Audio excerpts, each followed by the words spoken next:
What's up, Vankah? Hello, Vankahs. Whoa. Well, you got melodic with it. Yeah, baby. You gotta sing, baby. Sometimes you have to sing. When the moon hits your eye like a big piece of pie, that's Leclerc breaking the Monaco curse. Just a small town boy. Growing up in Monaco. Growing up in South Monaco, baby. Growing up in South Monaco. He took the school bus down a swimming pool. La la la. Bow, bow, bow. His mother cut the hair of David fucking Coulthard. He went really fast and he had his charge. It's Charles Leclerc. I expected more from you. You're usually really good at those. Charles Leclerc. Wow. Wow. Me being a Charles Glazer was just enough to keep me interested in this race, wouldn't you say? Yeah. Just enough. I was a Charles Glazer, and I had money on Oscar Piastri to win this fucking thing, so I was invested. I was invested in both outcomes. So you're happy either way. Yeah, I would have, selfishly, I would have been happier if Piastri had taken this thing. But, and it would have made it exciting in a way. But, I'm happy. The Monaco curse doesn't necessarily mean anything that much to me. I believe that Charles Leclerc is like a top-tier guy. But I think it means a lot to him. But not as much as $600 means to you. Yeah, it would have been nice if I had fucking hit that Oscar Piastri sweet, sweet victory on BetMGM, baby. Oh my God.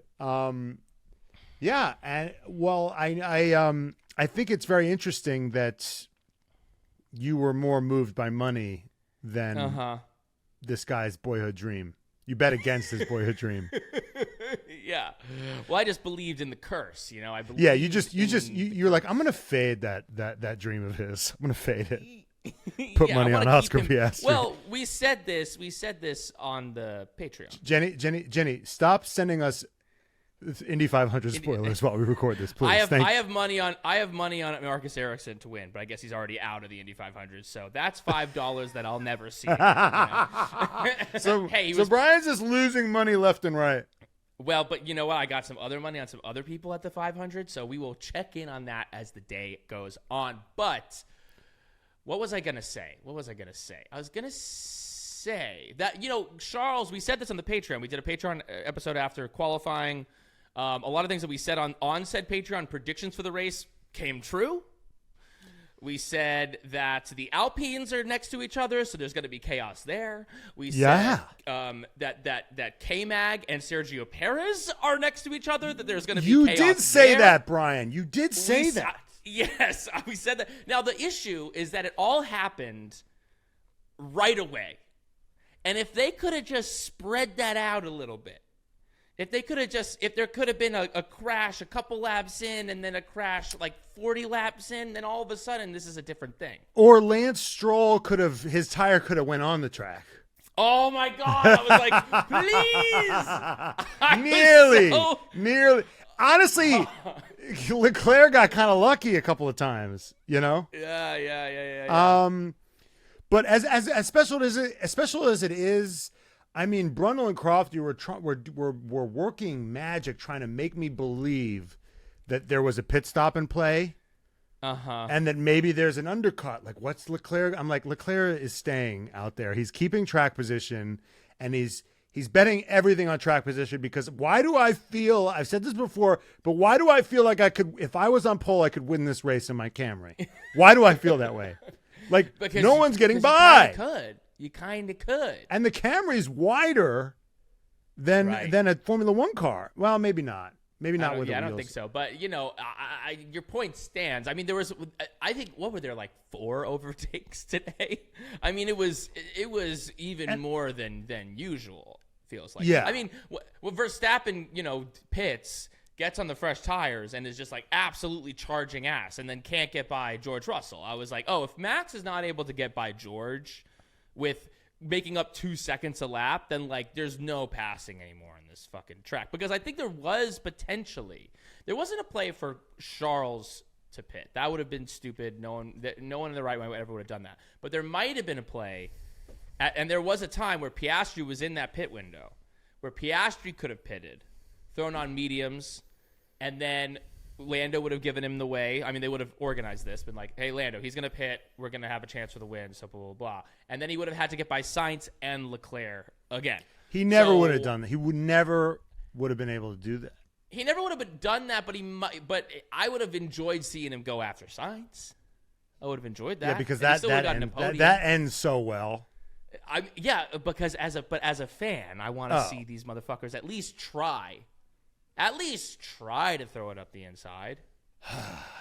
Yeah, these guys don't like doing that unless they're agents of chaos. Let's get to the agents of chaos today. Okay, so what was the first incident? The first incident was maybe like from a chronological standpoint. Well, first I want to say I thought of a metaphor for this race. Mm-hmm. Okay.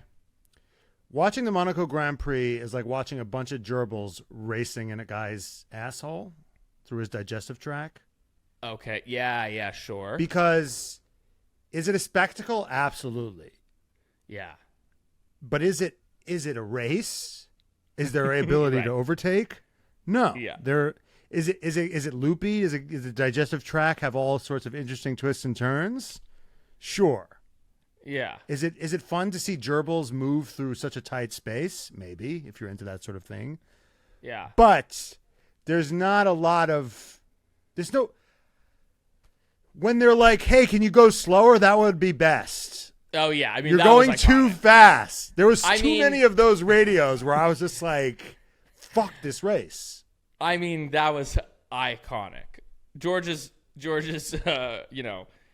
engineer saying, at this stage, we gain nothing from driving faster. And George said, a firm. Yeah, George was with Lewis 2 places behind it, like with Lewis well behind him. I got a new there's a thing on called Multiviewer where you can like AI like spits out all the radios. So I was kind of glancing, and George was so fucking agreeable on the radio. They're like, hey, can you do this? Sure. What about that? Yeah. Sure. Like he was just like with Lewis behind him. He is such a good boy. Yeah. And it's just like he's got no fucking problems. He's the most agreeable guy you'd ever meet. But anyway, I digress. So we got the start. What was the first incident? Was it the? It was Carlos and Piastri? Yeah. So it's like Piastri gets an okay start. Carlos gets a better start. Mm-hmm. Carlos is kind of creeping up on him, and then Piastri just kind of is just like, get the fuck out of my way, get out of here. And they touched. It seemed like they really barely touched. Yeah. But then Carlos's front left was just kind of like a little bit wonky, and was then just like every time he hit the brakes, it just wasn't. It just stopped. And Oscar was like, I've got damage. I'm gonna have to check for damage. I mean, yeah. We talked on the Patreon of like what it would take to get this kid's heart rate up, and like. He got second place today. I don't know what it would be. We know Oscar's mom listens to this podcast, so maybe you could let us know what Nicole will get him excited. Because what's the most excited? This is to our favorite listener, Nicole Piastri. What's the most excited you've ever seen Oscar in his life? Like, what did it? Because it's not getting P2 in Monaco. It's not Carlos potentially ruining his race for the 9th time. It seems to be nothing. It seems to be unflappable. The guy cannot be flapped. Yeah.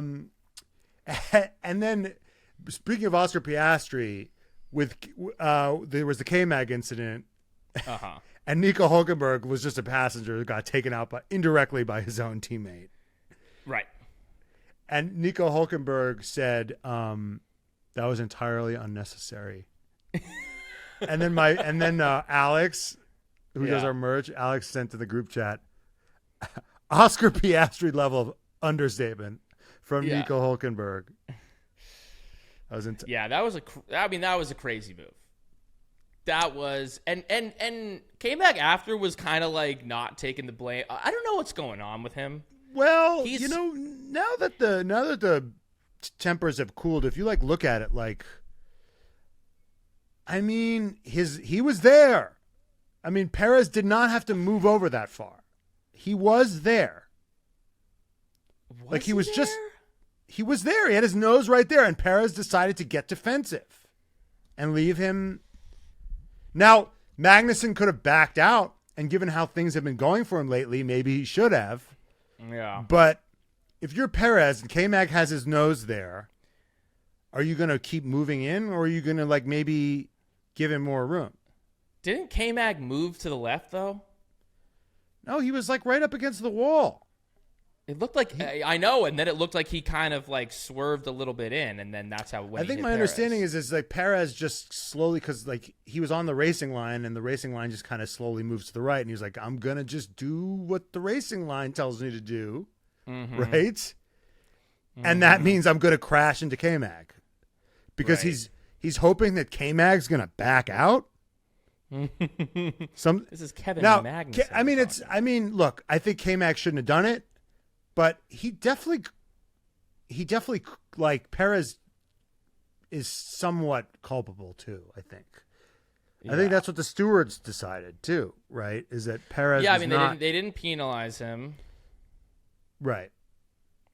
Yeah, I see but Perez was also kind of being sandwiched because he had Hülkenberg on the other side.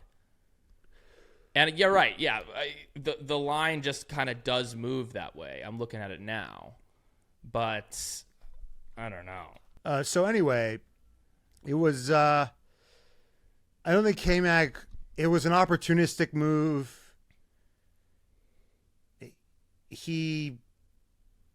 Perez was trying to ward off the two Haas's, and he kind of got in the middle of the track and just was like, "I'm gonna just race my race and pretend that K-Mag isn't there." I don't know. I don't think it was as bad. I think the level, But I guess the thought is that like, yeah, K-Mag was there, but it's not like K-Mag was like alongside him. K-Mag's nose was on his rear right. It wasn't like they were like a neck and neck. K-Mag was like barely touching his ass. Sure. And what's crazy is he was more alongside, they were saying this on the Missed Apex, like K-Mag was more alongside Logan Sargent last time. Like that move was more on than this one. Yeah. So it's just a little inconsistent, and you have different stewards, but I think they're more hesitant to give that penalty when he's that close to a race ban. Yeah, I think you're a little bit playing the results because of how that car looked. Yeah. Like Jesus Christ. You look at that car, you're like, how is he alive? Yeah. How is this guy fucking alive? That's the most damage I've ever. I don't think I've seen a more damaged car than that. Yeah, besides besides like Grosjean. Yeah. Even Joe's car looked better than that. No, Joe's car wasn't even that damaged. The crash was obviously insane, but every wheel was gone. Was just gone. Yeah, it was just the monocoque that was left. He was just in this little embryo. Yeah. But Perez is fine, and not to kick a man while he's down, but Yuki Tsunoda should be in the fucking Red Bull seat. I'm sorry, Yuki Tsunoda should be the second Red Bull driver. What are we doing here?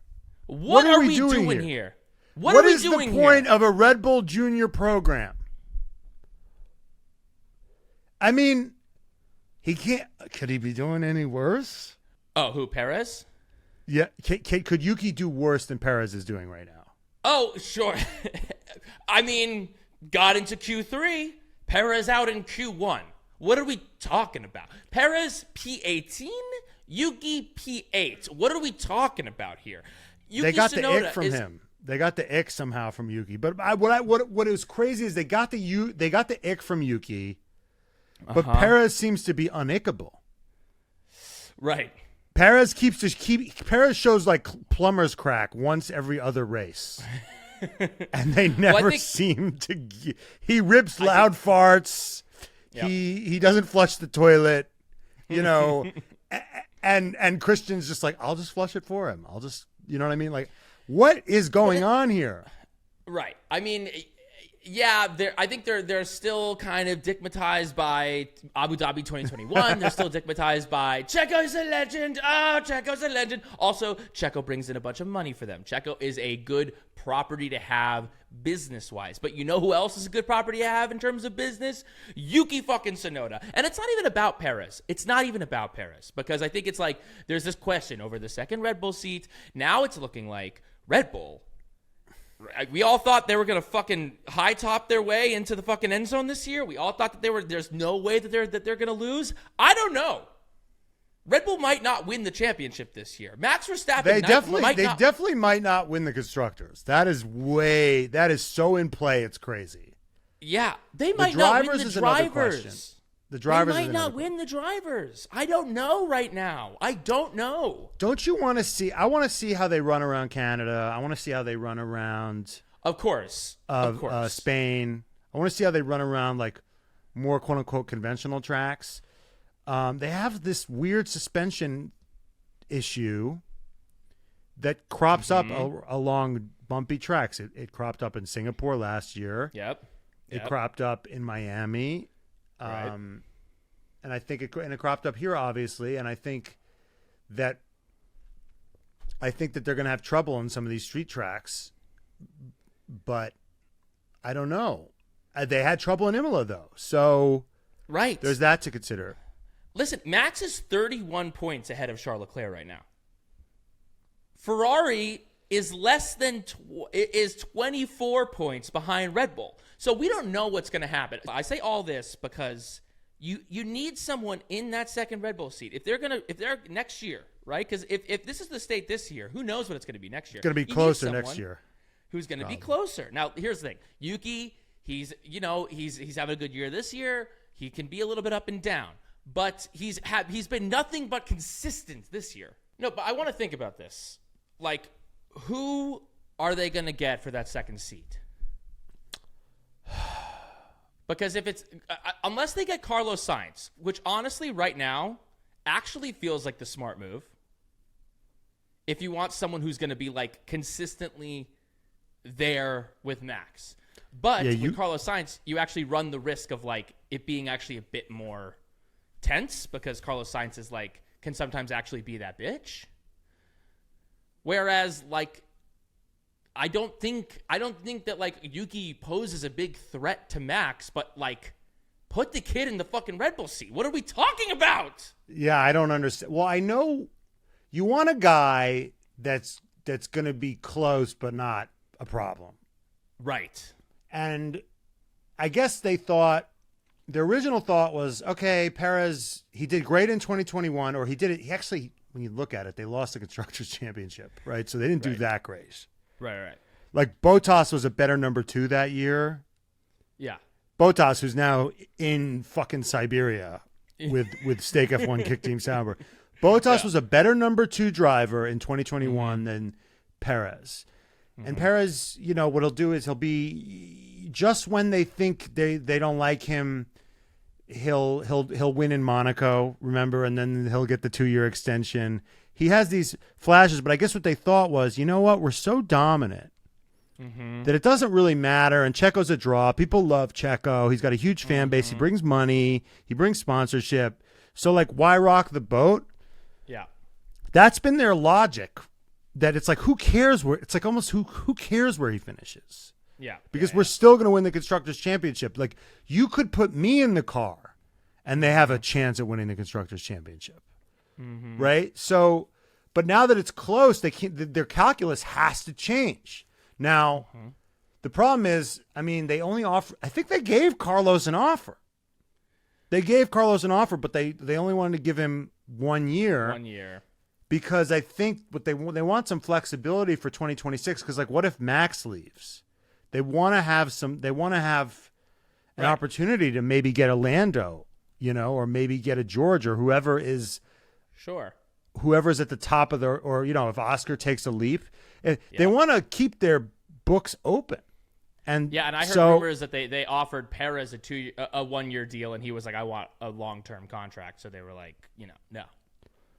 But who would take a 1-year contract? You know who would take a 1-year contract? Fernando Yuki Alonso. fucking Tsunoda. No, Nando would. I know he's signed, but no, Fernando's signed, baby. These guys want fucking security. Yuki will take a 1-year contract. What are we doing? We've been saying it for years. Like, Matt, we said that when we were like, obviously that's insane. And now it's actually not insane. It's actually And what are you saying to your junior driver program? That they put more effort into their junior driver program than any other team. They have 2 fucking teams. Yeah.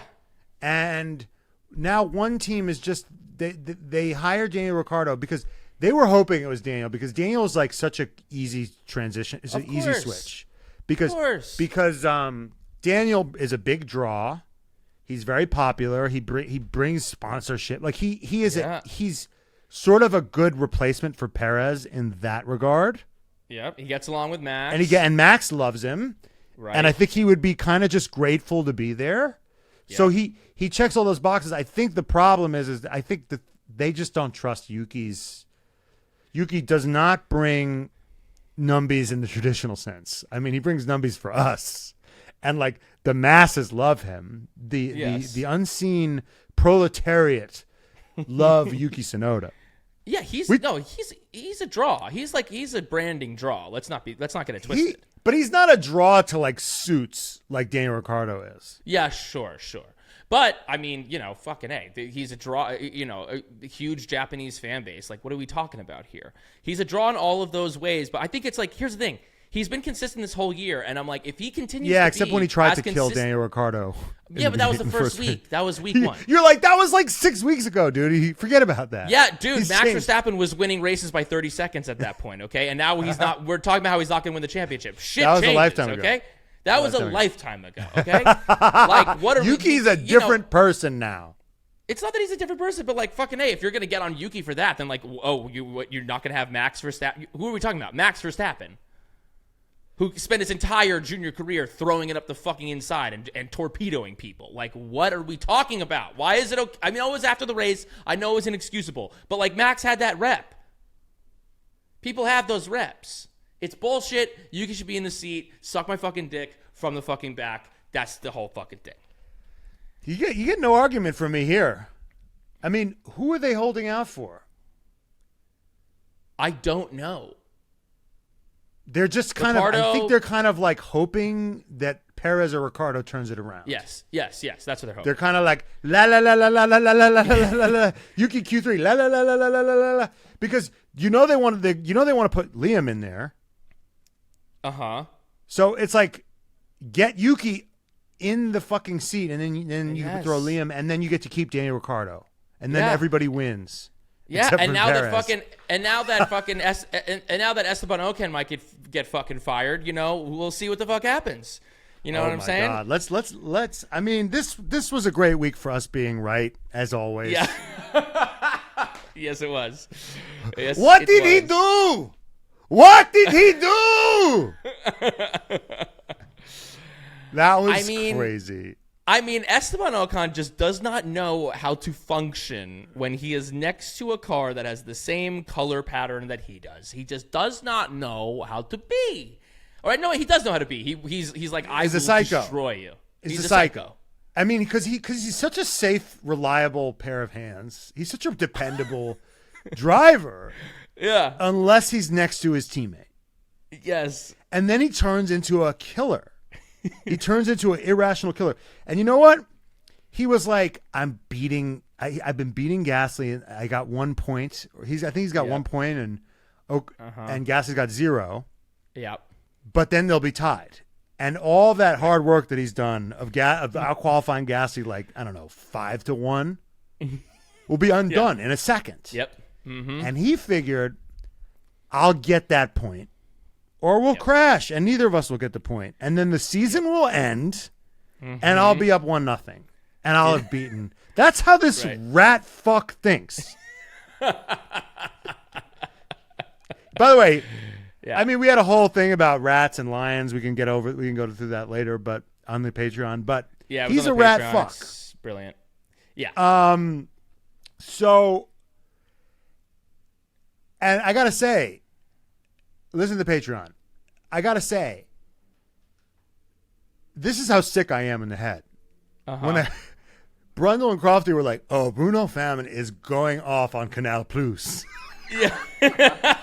What I would have done to be French.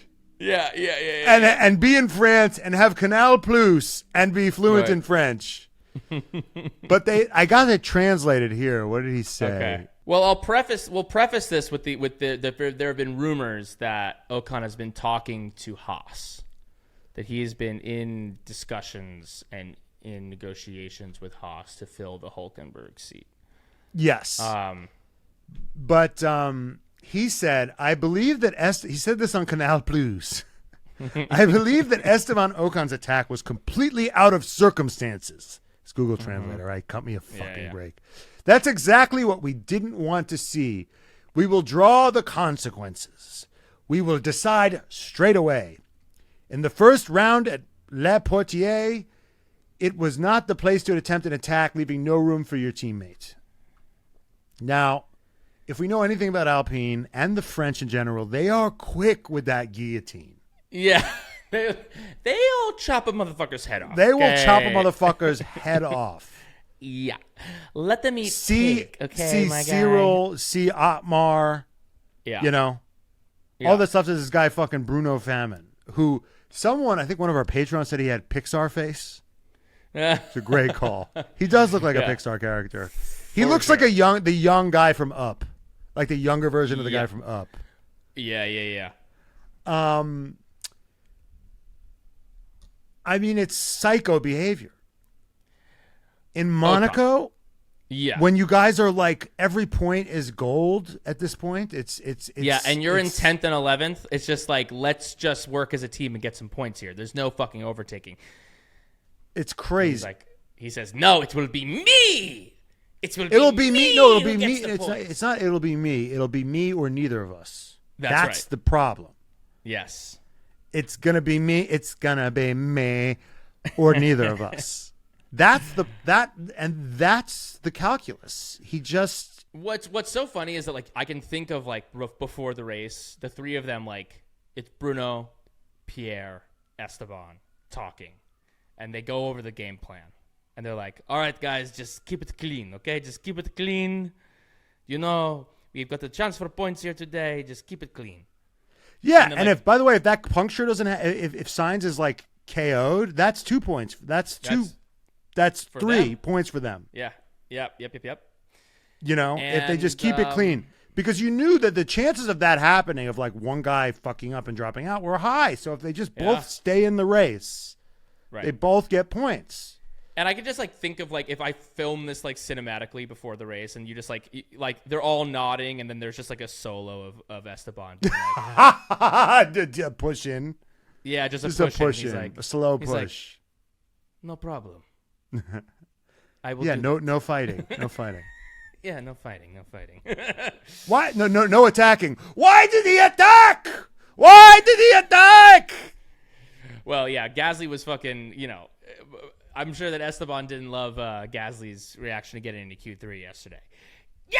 Suck my fucking dick, Esteban!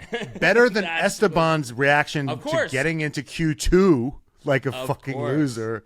Woo! Woo! What's so funny is that every time that one of them out qualifies the other, they always wind up right next to each other on the grid because they're always the last. Like when Esteban got into Q2, he started 15th and Gasly started 16th. Right. And this time when Gasly got into Q3, he started 10th. Esteban was starting 11th. So they're always like, they're next to each other, but it's like, fuck you, I got into the next round that you did it, asshole. I'll see you 3 meters behind me tomorrow, bitch. It's like, what are we talking about? I mean, it all goes back to they can't even do a promotional karting thing together. Remember DTS? Yes. Where Esteban Ocon almost hurt him. He did hurt himself. fucked himself up. Fucked himself up trying to send it on Pierre. I think he's crazier than Pierre, clearly. 100%. I mean, Pierre's crazy, but this guy is unwell. I mean, it's a contract year. Pierre will get crazy if you get crazy with him. But Pierre's not out here trying to start shit. Yeah. Ocon's out here like fucking just flicking your ear and just like doing like doing like a ball tap. Just annoying, pulling your chair out from it. Just like he's just like slippery. And he got like a 5. I think they gave him a 5-place grid penalty. Yeah, he's fucked next week. First it was 3, and they're like, you know what? We thought about it. It's 5. No, first it was a 10-second penalty, and then it's like, I already got life. I'm already dead. So yeah, pour it on for this race. It's like, no, when you respawn, you're gonna. There's in 2 weeks. There's a great Richard Pryor bit where he's like, I was in prison with a guy because he was doing it for some movie, and he goes, some guy, he had triple life. Mm-hmm. How are you going to get triple life? That means if he died and came back, they go, you know what you did last time? Like, that's right back to the penitentiary. That's fucking Ocon. Oh, Vankahs! This episode is brought to you by BetMGM. As you all know by now, we've teamed up with BetMGM this season, and we'll be using BetMGM lines to make all of our picks, and we'll have special offers for our listeners each week. For the upcoming races, you can bet on which drivers will be P1 in each free practice. Listen! We know who's going to win the race. It's Max Verstappen unless his tire literally goes up in flames. But guess what? FP1, FP2, FP3. Sometimes Alex Albon's on pole, and we don't know why. But maybe you could, and you could bet on that for every race. We also can bet on quali. You can bet on who's going to win, who's going to, you can bet on the season at large. And if you haven't signed up for BetMGM yet, use the bonus code DADDY, and you will get up to $1,500 first bet offer on your first wager with BetMGM. Here's how it works. You download the BetMGM app and sign up using the bonus code DADDY, because we're fun, just DADDY. Deposit at least $10 and place your first wager on any game or race. You can also bet on other things besides F1, but we all know why you're here. You will receive up to $1,500 in bonus bets if your bet loses. Just make sure you use the bonus code DADDY when you sign up. Don't forget, if you haven't signed up for BetMGM yet, use the bonus code DADDY and get your $1,500 first bet offer today. Gambling problem? Call 1-800-GAMBLER. Available in the U.S. Call 1-877-8-HOPE-NY or text HOPE-NY 467-369 for New York. Call 1-800-327-5050 for Massachusetts. 21 and over only. Please gamble responsibly. Call 1-800-NEXT-STEP for Arizona. 1-800-BETS-OFF for Iowa. 1-800-981-0023 for Puerto Rico, or visit www.1800gambler.net for West Virginia. First bet offer for new customers only, subject to eligibility requirements. Bonus bets are non-withdrawable. In partnership with Kansas Crossing Casino and Hotel. See BetMGM.com for terms. U.S. promotional offers not available in New York, Nevada, North Carolina, Ontario, or Puerto Rico. Yeah, for being such a fucking menace to society. I gotta say, and it was stressful, all these incidents, because I had to watch my sweet baby angel, Charles Leclerc. I had to watch him start twice because I was like, he got away first time. I was like, phew. Yeah. Well, can I say that he got away the first time, but Oscar Piastri was on his fucking ass that first time. And I was kind of like, if there was a moment for it to be done, it would have been like early on in that fucking race. It doesn't happen in the mid. It happens like early on. And no, yeah, you got to do it in the first. You got to do it in the first couple. You got to do it at the beginning or at the very end. It's like that. Yeah. Those are the times to try to do an overtake. Is like right at the start or right at the end. And honestly, had that crash not happened, I was kind of like, is Piastri about to fucking like catch? Is he? He was on him. You think that Oscar? It was in play. I think in the first couple of laps, had the red flag not happened, Oscar was maybe there. I mean, I don't think there's a chance in hell. Oscar could have, channeled Senna, like in the Senna livery, could have channeled Senna himself. There was no way that Leclerc was letting him by without both of them in the fucking wall. Can I just say, yeah, I hear that. There's just no way. I hear that, but can I say, I like that the drivers are friends. I like that they like each other. But the kind of chummy, I'm not, Piastri, I'm not from Monaco. Charles, I'll adopt you. The discourse, the friendly. I just feel a little bit like, does this niceness off track, does that kind of play into I'm not sending it in on you because, like, I'm actually kind of like, yeah, well, it's Charles's time, and, he's going to win. If I win on strategy or if I win this way, then that's fine. But, like, it's so interesting. Yeah, it's so interesting you say that because I remember we talked to a guy. We were at a NASCAR race one time. Yeah.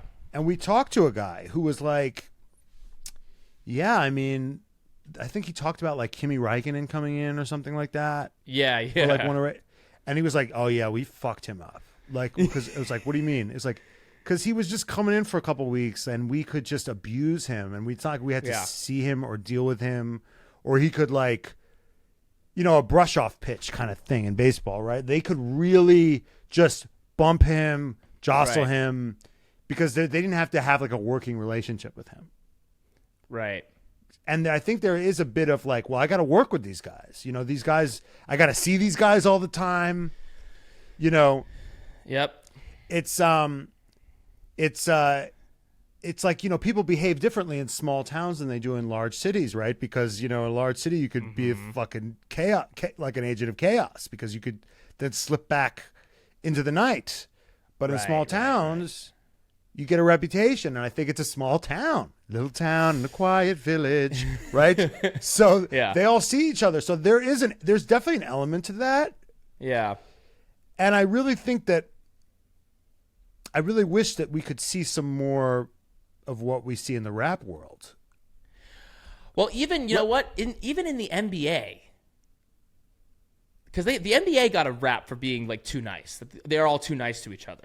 The LeBron era. Bill Simmons talked about they all play AAU together. That now the juniors, because it used to be like these guys just played at their high schools. They never met each other until they got to the NBA, right? Yeah. Right. But now it's like they go on these international circuits and they play on different AAU teams. They play for the junior Olympic team.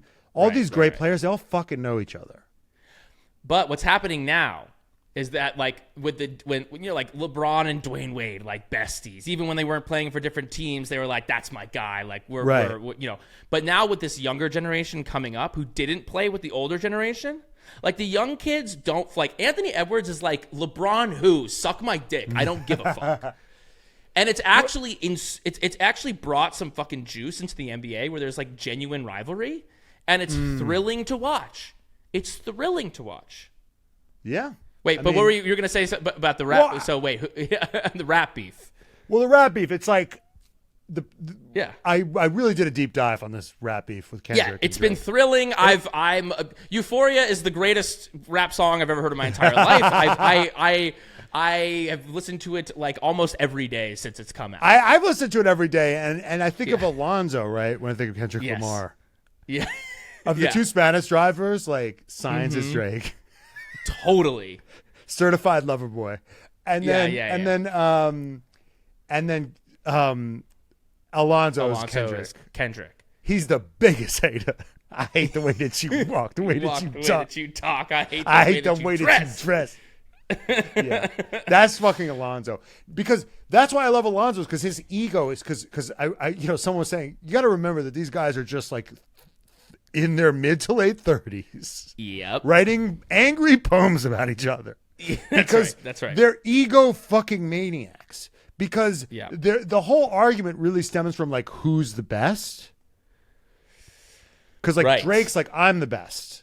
Yeah. Like, because Drake and J. Cole, like, did a song where they're like, it's the big, like, us two are in the big three. It's us. Big it's three. Us.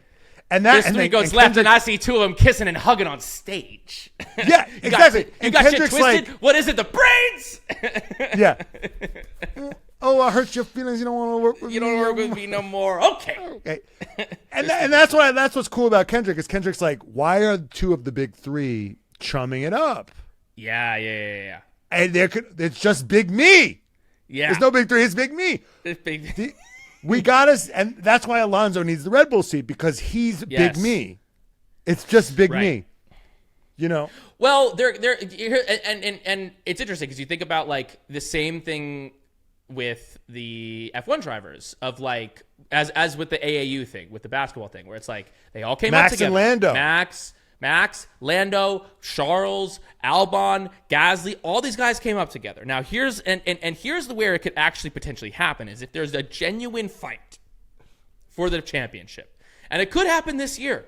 There could potentially be a 3-way fight for the championship between Charles, Lando, and Max Verstappen. I just hope that if that happens, and I think it will, if there's a genuine shot that all three of them could win it, that we get to see a little bit of the fucking the tiger come out. I want to see the demon in all these guys kind of come out as they go for it. And it's not chummy. It's not flying my private jet on the way back to fucking Monaco. It's like, no. I'll see you at the fucking track. Right. And that was why, I think now we're seeing why it was so heated with Lewis and Max, because they didn't grow up together. There was a generational difference between the two of them, and Max did not give a fuck about Lewis, and Lewis did not give a fuck about Max. And it made for the most thrilling thing I've ever seen in my entire life. Right. The problem is if the challengers are, went karting together every weekend and slept over at each other's houses, it could complicate things, or like challengers make them better if we get the temperature right. And that's the idea. That's the whole fucking idea behind these things. And they can be chummy later. Magic and Bird hated each other when they played against each other. Well, Nico and Lewis ended up hating. Like Nico and Lewis, they grew up together. Lewis was like an extended member of Nico's family. Like he toured with them, he lived with them, and then it just all went so beautifully wrong. Right. Poetically and gorgeously wrong. And I think right now Max is kind of like on a chummy shit, but I think it would potentially come from Max. Oh yeah. Max, because also like Max and Charles, like they grew up together. I don't think they really fuck with each other. Like I don't think they're actually friends. I think that they're like colleagues. Right, but I don't think they hate each other. I don't think they hate each other, but if they're both going for a thing, I don't think that it would be that hard for them to kind of pop into like, I don't talk to this guy. Like, I don't really fuck with this guy. I don't know. Max, like he's won 3 championships. He's been relatively chill about everything. He has been relatively chill. I just wonder if that will actually continue. And I'm actually very curious if that will continue, because it does seem like he's kind of gotten the monkey off of his back. And he's like genuinely kind of like, even today, he was like, yeah, it was boring. I got P6. Like, it's whatever. And he seemed to not be like annoyed, whatever. He seemed to just be like, he was annoyed that the race sucked. Yes. He was like, yeah, he's like a fan. He's like, this sucked. I was bored. Yeah. And I think that prickly in the way that I would have expected him to be, losing these last couple races. Yeah. I mean, maybe he's irritated at the team. He's definitely like, what can I do? I'm doing the best I can. I also know, I mean, recently I had like, some good news happen. And then I was just like, I told myself this, like, if anything happens past a certain point, it's like gravy. And I got this thing and I'm like, it's all just extra after this, Yeah.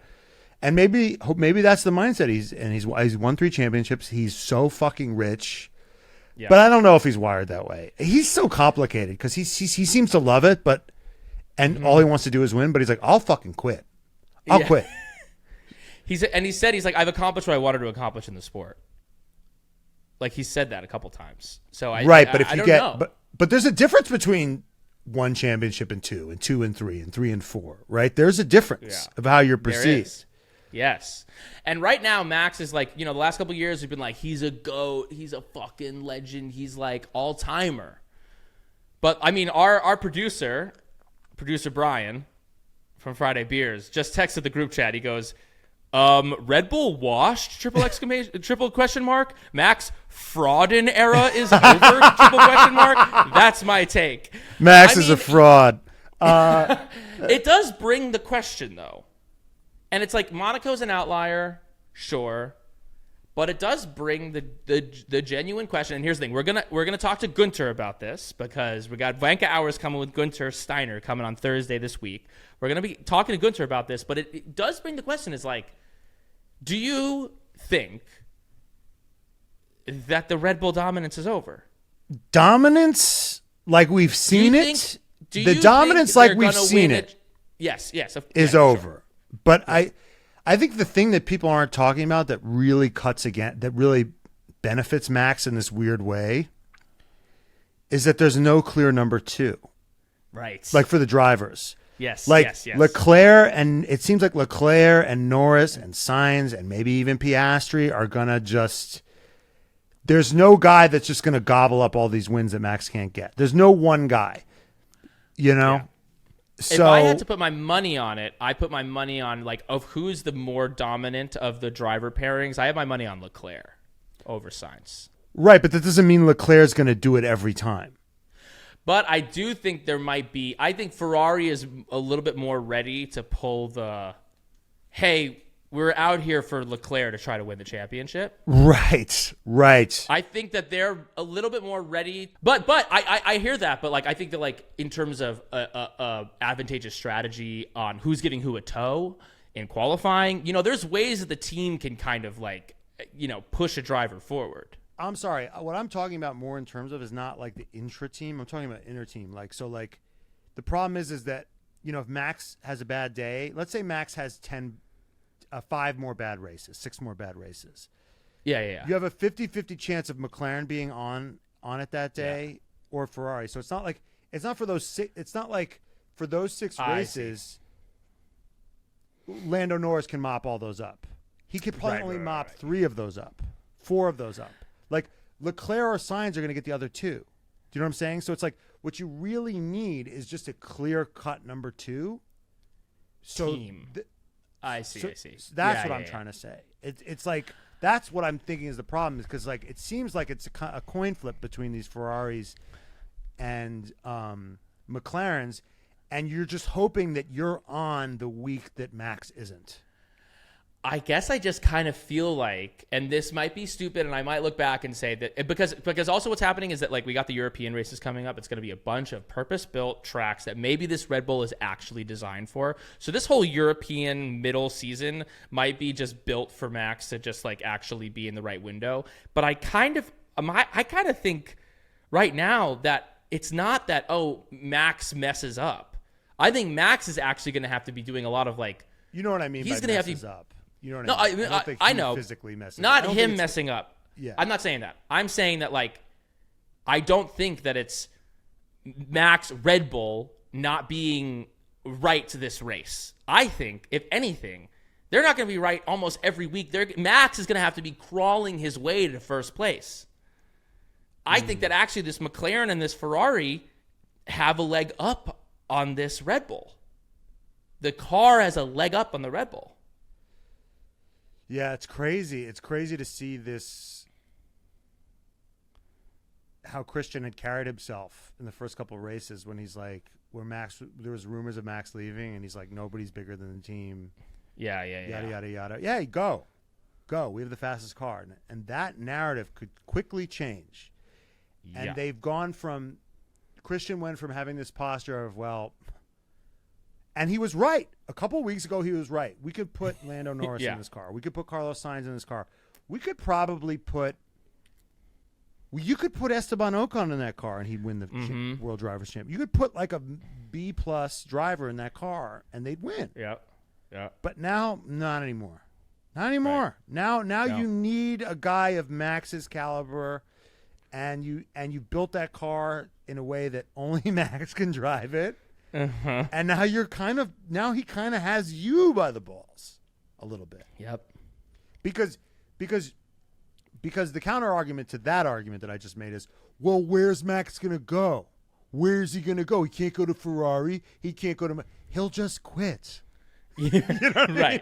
He'll just go to Team Redline. That's where he'll go. He has the ultimate leverage in that he doesn't give a fuck. Actually, he does give a fuck, but if he can't do it the way he wants to do it, right. If you don't give him the meat that he likes to cook with, he'll just say, I'm not cooking this. I'm going to go home.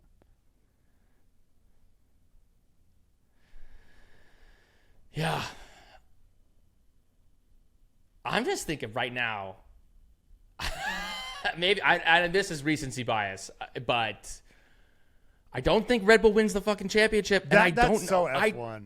That's so F1. I mean, we're like Max going to win by every week. But it's been a couple of weeks.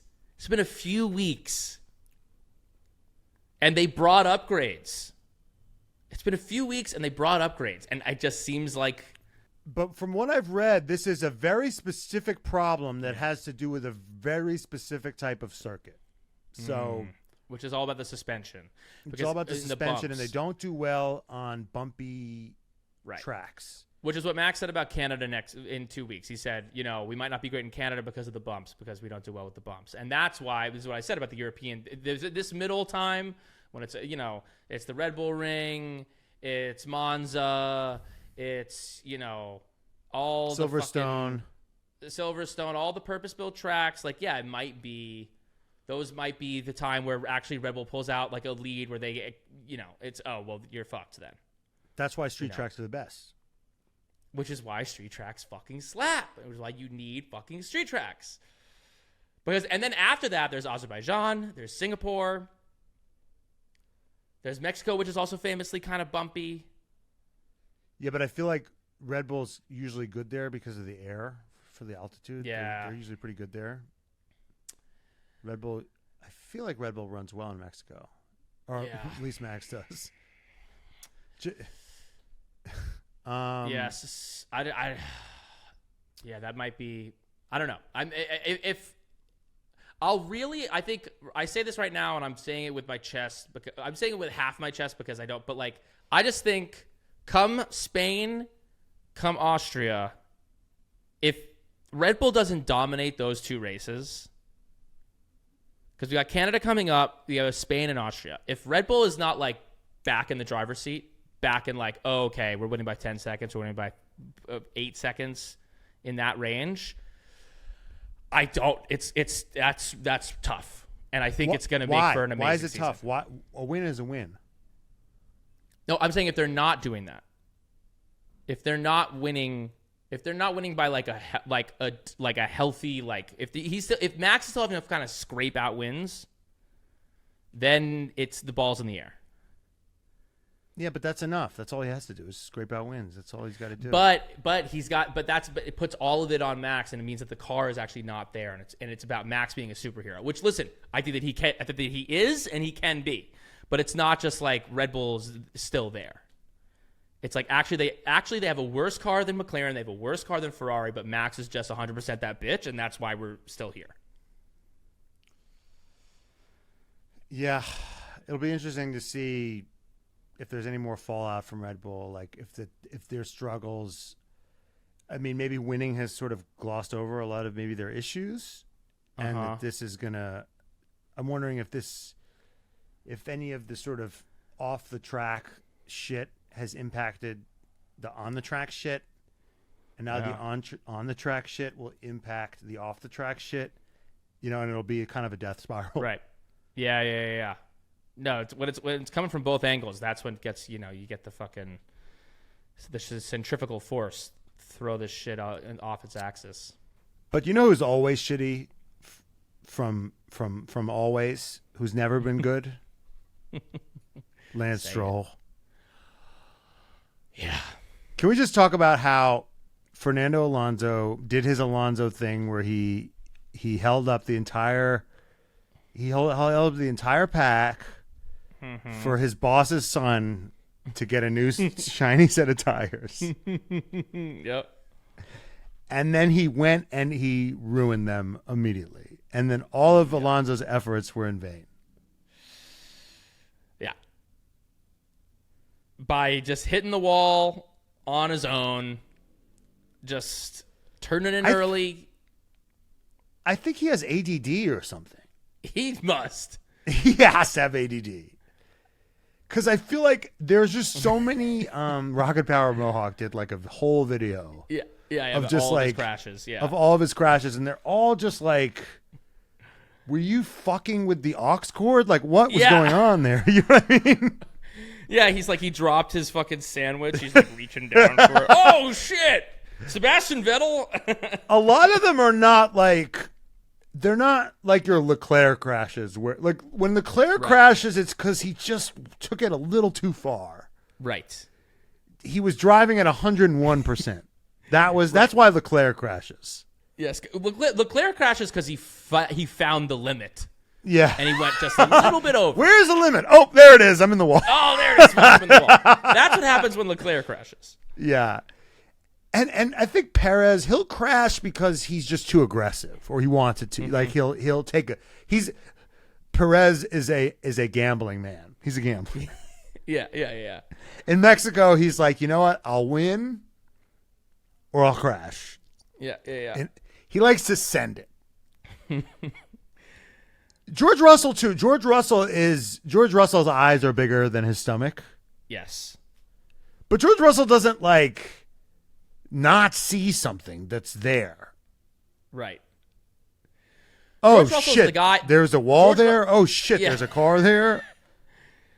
George Crazy. Russell's the guy at the party. I was at a party recently where my roommates had like, you know, one of those like habanero gummies, just like a gummy that is like injected with like the spiciest chili in the world. Yes. And there was a guy at the party who was like, "I'll take it," and I was like, "Don't, please don't." And he was like, "I got it." And then like he took it, and everyone was like, he was like, an hour later, he's in the bathroom like violently throwing up. I mean, almost had to go to the hospital. Like, it's no fucking joke. That's kind of a George Russell move. George Russell would kind of like eat the habanero chili and be like, "Oh, do it," and then be like in the corner, like heaving, dry heaving. But he kind of knows what he's getting himself into. He just thinks that he can do more than he can do. Yeah. Stroll is just like, he doesn't see these peasants beneath him. Stroll crashes like, it's like he's burping and then he moves the car because he's like got to let out a fart or something. You know what I mean? He's just like Stroll crashes like how you crash. Yeah, he does. Stroll crashes just because he's not looking. Stroll crashes in like the most like derpy ways possible. Brain farts. Literally. He crashes in ways that you're like, "Oh, you failed your driver's test because you didn't look in your mirror. Did you look before you changed lanes? Did you look? Did you indicate?" You know? It's really quite astounding. He's like a daydreamer, it seems like. He's thinking about going off piste. He's thinking about the slopes, and then he's in the wall. You remember that movie Collateral? Uh-huh. It's like one of my favorite movies. Jamie Foxx has the picture. Yes. Where it's got like an island, this little island in the middle of the Caribbean, and he likes to like look at it and daydream, think about what his life could be like. Yeah. That's fucking. I think he's got one of those pictures in his car of like the Alps, the Swiss Alps or something. He was like, "Oh, what if I was in fresh pow right now, dude? What if I was in pow, bro?" Then all of a sudden, his front left is clipped to the fucking wall, and he didn't even have the decency to let that tire fly into the middle of the track so he could get a safety car. Why do the most irrelevant people always have the biggest impacts on the race? I wish they had bigger impacts today. Logan Sargent would have been a bigger one. Nicholas Latifi is the most influential man in Formula One history, maybe. Dude. Nicholas in the Hall of Fame. We got to ask Gunther about that. Yeah. Because that was a Haas car that. That's right. Him and Mick. That was Mick. That was Mickey's shoes. Yeah, and he might be back on the fucking. That was Mickey Blue Eyes. Esteban Ocon. Yeah, I don't know what Bruno Famin is basic. His attitude. If I'm Bruno Famin, if he chops Ocon's head off, he will become my favorite team principal. And I'm now have a relationship with one of them. He will become my favorite because that would be so iconic. Because he's like, "Listen, you pieces of shit, I could come in last without you guys. Okay, I don't need this in my life.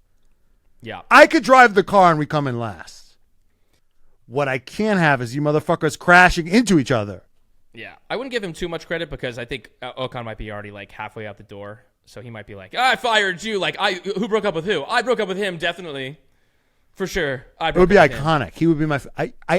Brian, I think you're right, but that doesn't change how I feel about the situation. Sure. It's like I remember I wanted to break up with. You know what it was, Brian? Yeah. This might have been you, honestly. Can you confess to this crime right now? What? Or she lied. Okay. I got a rumor. I think it was. Yeah. I was dating. Uh-huh.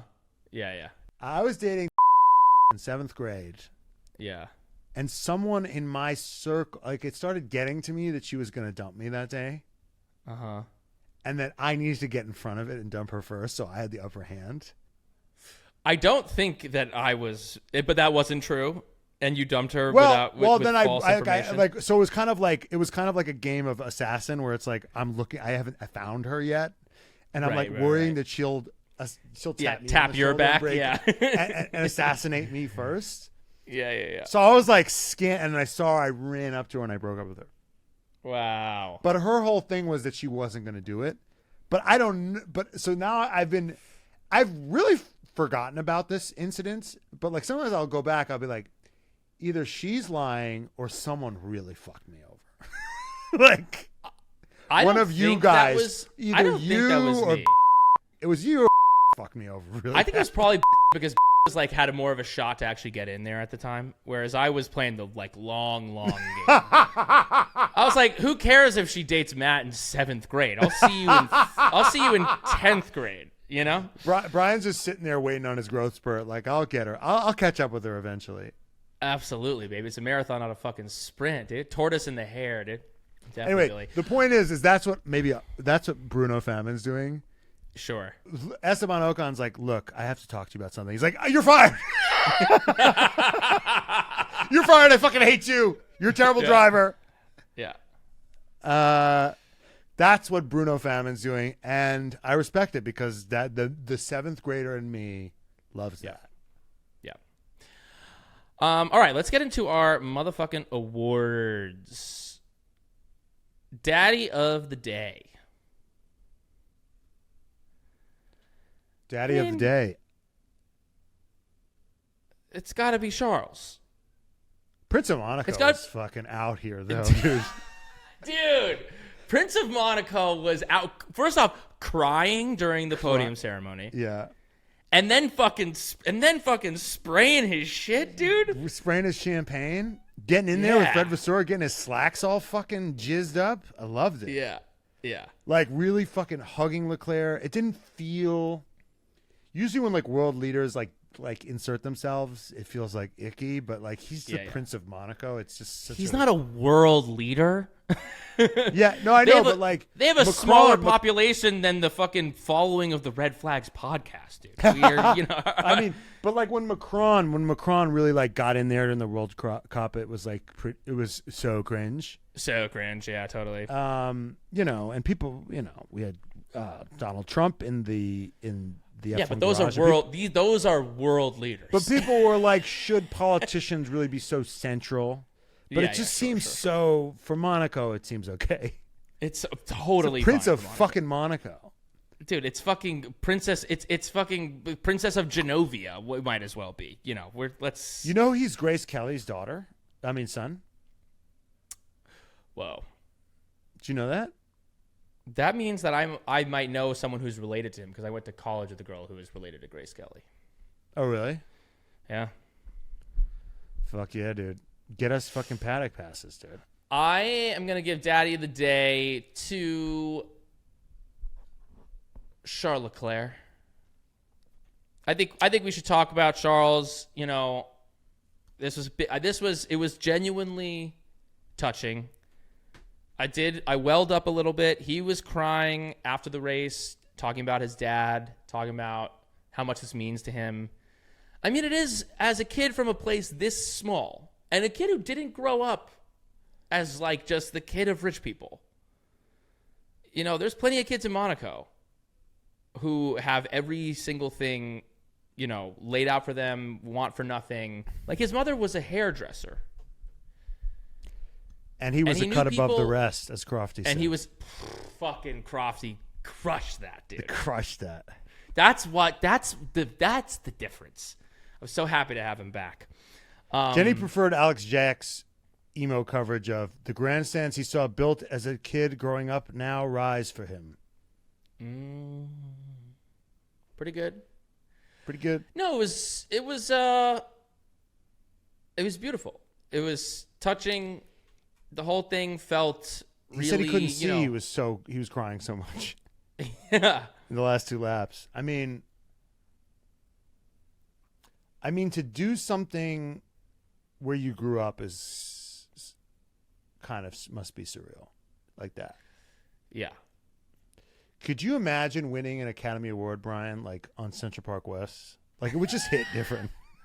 Well, I gotta say, like when I did, because like this was a small victory for me, but like I just did this play at the Public, and like I remember coming to my first shows, like when I was a teenager, and seeing a show at the Public, and being like, oh, like this is where the cool shit happens.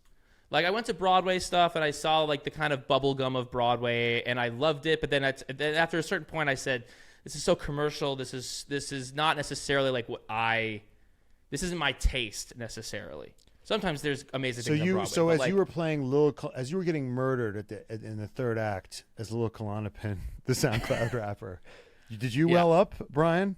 I didn't well up. I didn't well up then, but I welled up before on opening night. I welled up before the show started, and I welled up during the bows. But there was something really special about being a kid from New York and doing this play like in the theater that is paid for partially by the New York tax dollar. That is the public theater. I got to call Eric Adams. I'm kidding. It's called the Public Theater for a reason. Now there's lots of, I think American Express gives a lot of money as well, but there's, it's the public theater. That's why when they do the shows at the park, it's free. It's free for the public if you go to the show at the park. And there was something really special about doing that. It really felt like I'd done a couple things in New York before, but it really felt like my New York debut, and that like really meant something to me. Yeah, I feel like when we do our New York shows, that's really cool. Yeah. Something special about doing things in New York with a fucking Oompa Loompa I grew up with. That's right. Yeah, with the guy I saw at the Lollipop. Well, it's crazy because I saw you in the Lollipop Guild, and now I'm seeing you in the Public, and yeah, it's crazy. When they do the New York Grand Prix, and we host a live show in Central Park, it'll hit diff, fam. It'll hit diff. Yeah, because like I had a big thing happen to me, but I'm out in LA. I'm like I have like nobody to talk to about it. Like I don't have many friends out here. Yeah, I don't have my family. So there is something to be said about like winning a race in your home race. It's like, I mean, I'm sure Lando was happy to get it in Miami, but I'm sure it would have hit even better if he got it like in Silverstone. I'm sure it just would have been better. Of course. But he'll take it. He'll definitely take it. And Monaco, of course. And Monaco, it's like it's this fucking nation is defined by the F1 race. Yeah. That's true. It's the most it's all about that. And the course is literally just it is the country. Right. So and that you're so right, because like Logan Sargent could win the Miami Grand Prix, and it's like they still care more about the Dolphins over there. Exactly. This means everything to that country. It means everything to him.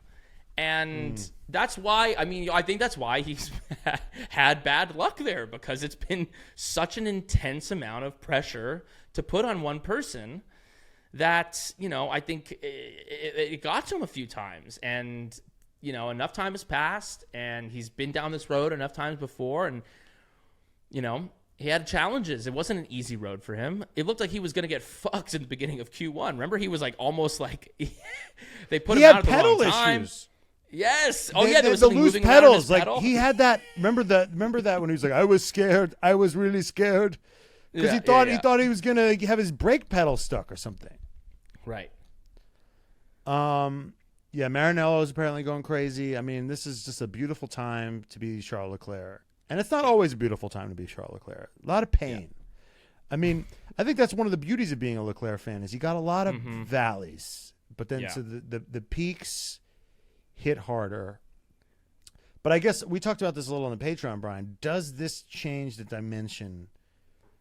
Because we kind of, I feel like we're partially responsible for this turnaround.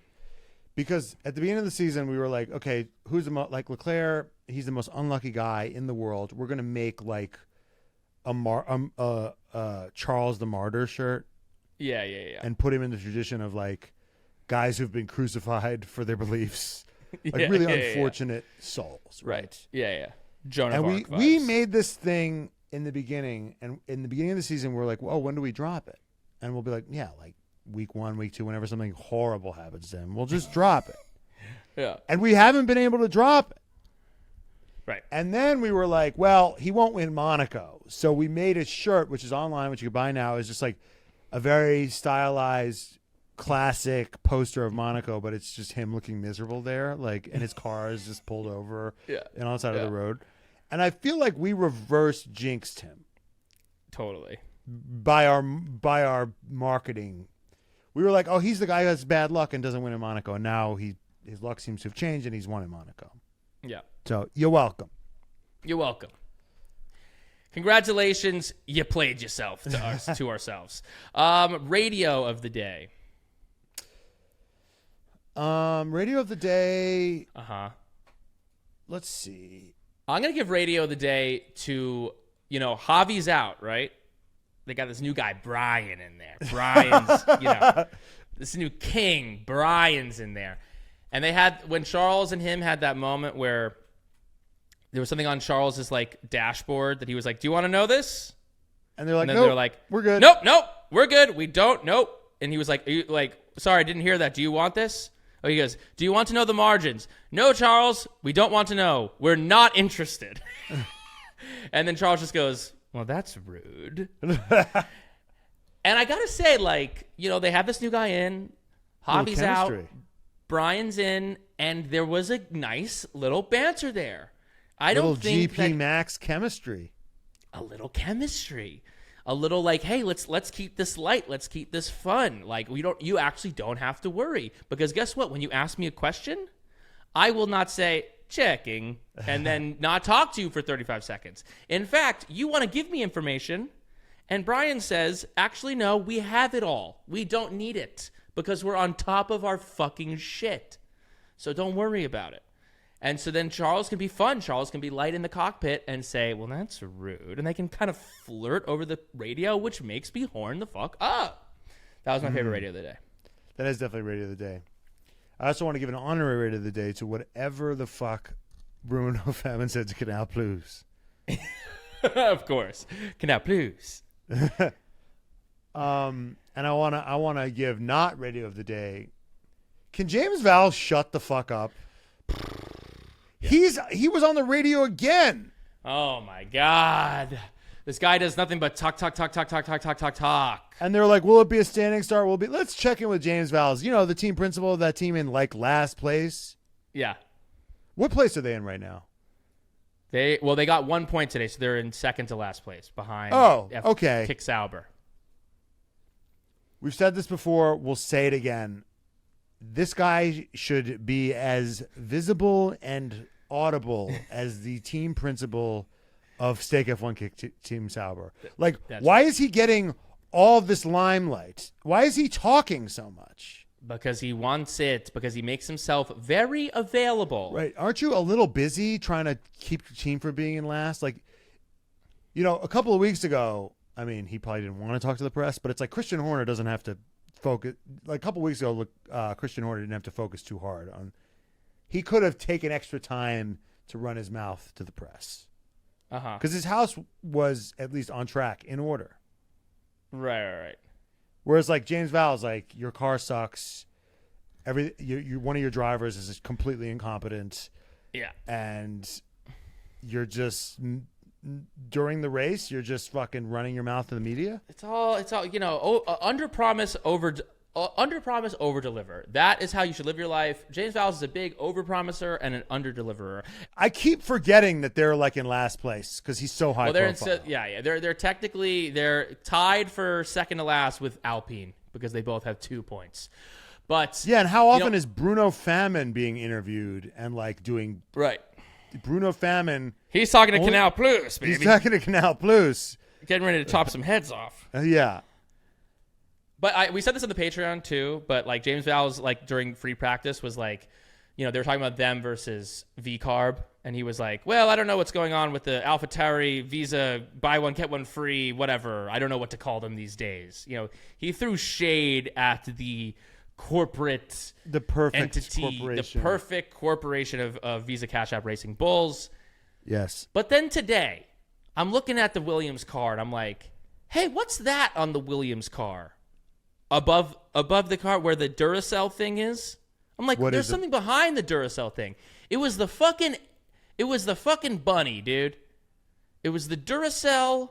It wasn't the Energizer Bunny because that's a different thing, right? Monaco. Wait, Duracell has a bunny as well? Hold on. I thought it was the Energizer Bunny. Let me see. Hold on. Let me see.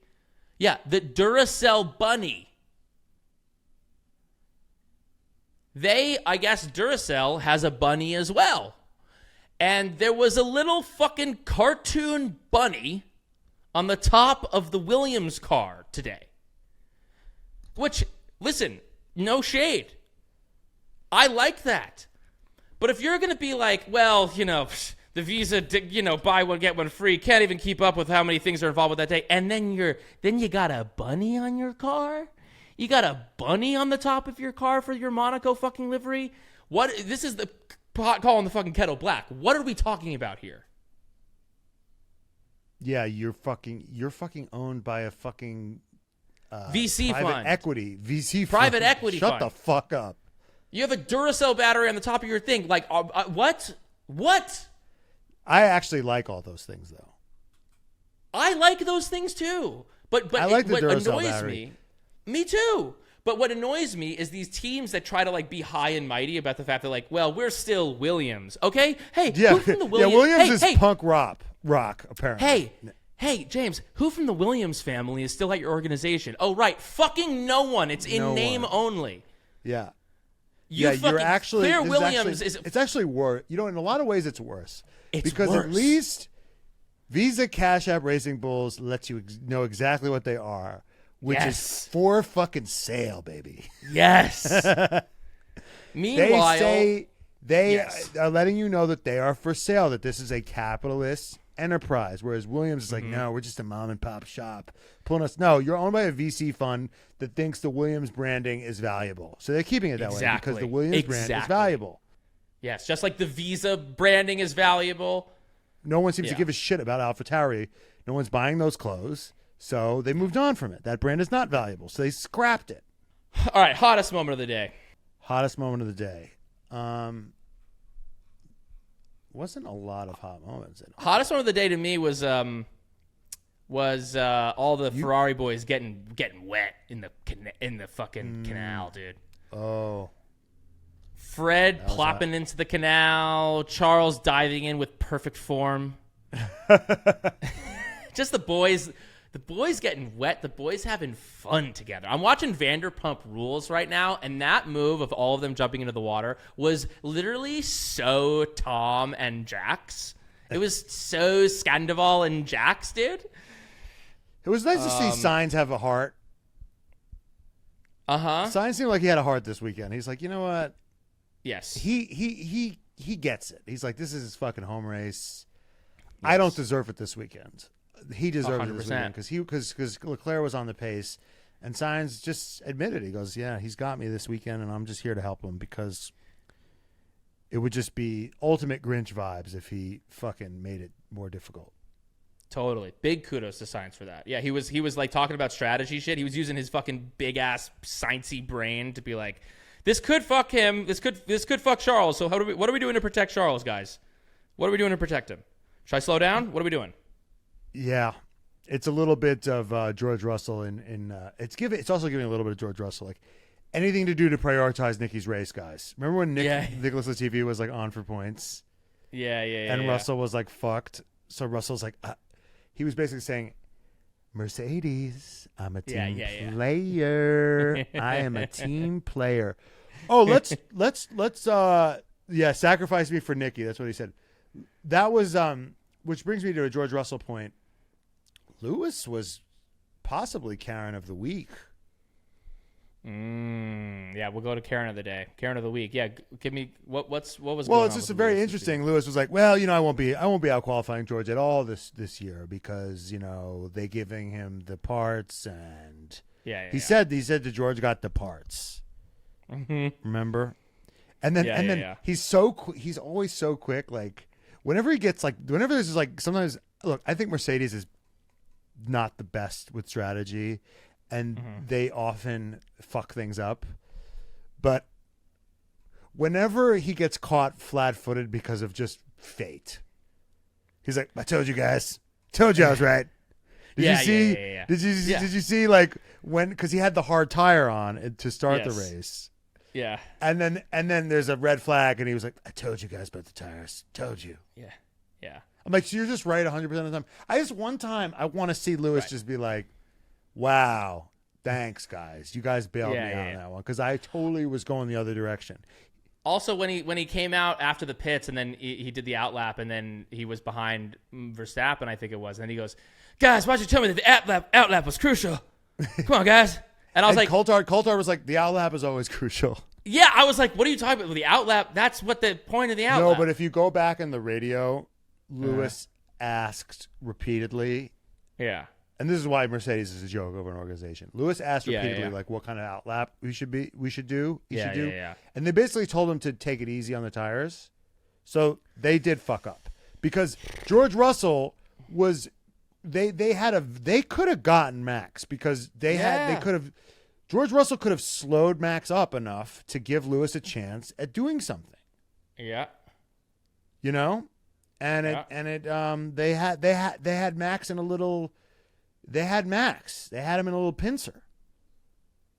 And to go through all that effort to just not tell Lewis to punch it, not to tell Lewis hammer time. Yeah. People, a lot of people are like, oh, this narratives are going to come out of this race, right? Oh, they don't give a shit about Lewis or they hate Lewis or this was a vindictive move. I think they just fucked this up because there's no way they would have had George back the pack up, try to control this race with Max, and then they just boneheaded it. They definitely wanted Lewis to be a place ahead. Also, people conveniently forget last week they didn't switch places with George. Right. So this whole oh no, Lewis is getting the short end of the stick. Right. Maybe with the upgrades, I'll give him that.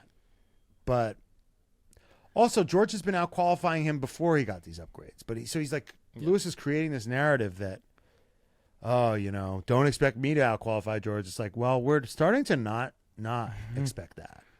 Yeah. George it's like 7-1 or 6-1 or something crazy like that. Yeah, but no one cares. Lewis is just better in the race. Cares. Yeah. George's thing is like, let me out qualify Lewis and then just be a terrorist. And hopefully I can. I love him. He's perfect.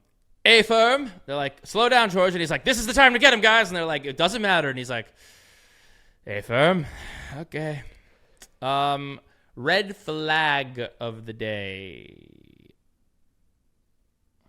A lot of candidates, I guess. Esteban Ocon, the streets of Monaco being trash. KMag, Perez. KMag. What do our fans say? It's all those things. Stewards gifting Sainz 16 total spots this weekend before the end of the second sector. Sainz is red flag is Sainz has always been lucky. He's the luckiest. Sainz is the luckiest little boy. Yeah. All right, I'll give it. Red flag to me is that first lap, and that there was no chance for that. That it all happened on the first lap. Then everyone could kind of go on the new tires, and then there was no strategy play. That's my fucking red flag of the day. Yeah, they got to do something. They got to require 2 pit stops or fucking something. It's like something. that was trash that we couldn't. Or get just give them all play. rental carts. Something. Exactly. Anything. Give them all rental cars. All right, motherfucker. Okay. Fuck, marry, kill the podium, baby. The real podium. Charles Leclerc, Carlos Sainz, Oscar Piastri. I think I'm fucking Carlos Sainz. I'm killing Leclerc because this is just the best time for him to go out. Yeah. Now's the time. And, you know. You're going to marry Piastri. We gotta marry Piastri because we don't want to piss his mom off. You got to be son-in-law to Nicole. I'd love to be son-in-law to Nicole. Exactly. I'm going to marry Piastri as well. I'm going to kill Sainz and I'm going to fuck Leclerc because... Why are you killing Sainz? But it has to be tonight. Oh, gotta be tonight. If only I was in Monaco. My guy, Jean-Louis Castellanos, who I was on, who was the guy who introduced me to Charles when we got that lunch together because, you know, Charles is a friend. Jean-Louis he's in Monaco right now. So hopefully we'll get a good update from him about how tonight is because the boys, they were going to party Jean-Louis is tonight. going to be at Jimmy's? He's in Monaco. So why? Just to be with Leclerc? Yes, dude, because that's what he does. That's the kind of life that he lives. We'll be in Monaco soon enough, baby. I'm saying next year we're in Monaco. I'm calling it. Well, next year I'm we're not in leaving fucking Airbnb Monaco. because fuck that. That's fucking boring.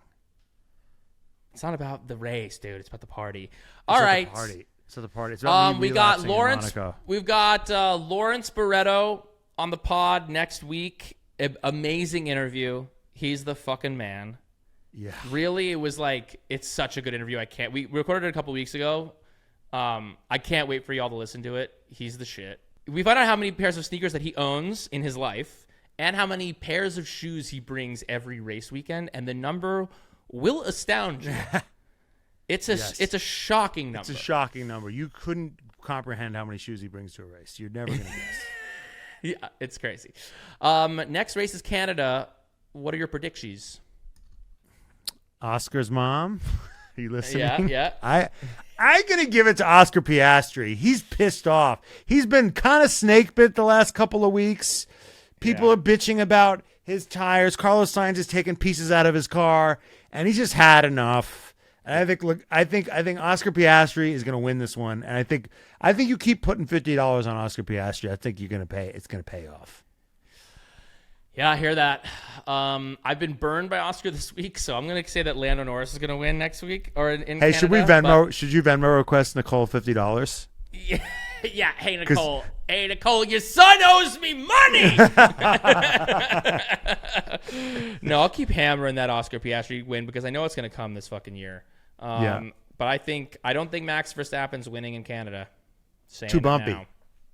Too bumpy. Don't think he's Too winning. bumpy. I think Is that a fast track? Pretty fast, right? Or not really? It is a pretty fast track, Canada. They've got a couple. It's for a street track. It's surprisingly the F1 track. It's got some slow corners, but there's a bunch of high. There's actually the turning. There aren't that many high speed corners. There's a lot of like straights, and then it's kind of like a little mini Monza. So it's a lot of like straights and then chicanes and then a straight and then like a medium speed and then a straight and then a slow speed. So feels like then that might be Ferrari. Yeah, maybe it'll be a Ferrari track. Maybe it'll be another Leclerc win. But I don't think it's Max. That's my prediction. It's not Max. And awesome. I think I'm saying it now. He's losing the championship. Ah! What an amazing season this is turning out to be. I hope it continues. Oh. What a turnaround. Me too. What a time to be alive. All right, you motherfucking Vankas. We have Vankah Hours coming on Thursday with Gunter. We're going to be exploring even more of this stuff, peppering Gunter with questions. These episodes are only going to get better. Continue to tune in. Also, join the Patreon. We've got some good shit cooking over there. So subscribe there.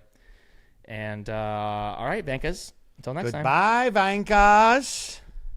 We love you, Vankas. I don't care.